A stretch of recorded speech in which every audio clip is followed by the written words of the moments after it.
បាទសួស្តីបងប្អូនបាទថ្ងៃនេះគឺខាងខ្ញុំបាទនាំអារម្មណ៍បងប្អូនមកជួបជាមួយនឹងវីដេអូថ្មីមួយទៀតហើយបងប្អូនបាទជួបជាមួយនឹងបាក់សៃបងប្អូនអើយបាក់សៃនឹង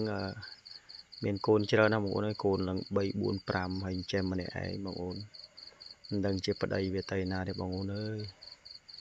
បាទដែលចែកចំណៃចែកចលែនយកមកចិញ្ចឹមកូនបញ្ចុកកូនបងប្អូន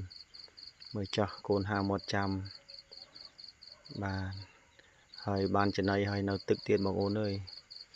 ទៅបៀមទឹកយកមកបញ្ចុកកូនបាទបន្ទាប់ពី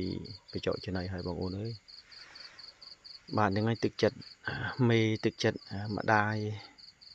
ដែលចិញ្ចឹមកូនគឺស្រឡាញ់កូនបែបនេះឯងបងប្អូនអើយលះបង់ណាស់តស៊ូណាស់ព្យាយាមណាស់ទន្រាំទៅរស់កូនមកសម្បុកនឹងបាទគឺនឿយហត់ណាស់បងប្អូនអើយទន្រាំបានធំប៉ុណ្ណឹងមួយថ្ងៃគឺដឹកជូនមែនទេបងប្អូនណ៎ឃើញទេបងប្អូនមើលឯខ្លួនឯងសុខចិត្តស៊ីអាចលាមករបស់កូនឯកូនយកចំណៃមកឲ្យកូនហើយខ្លួនឯង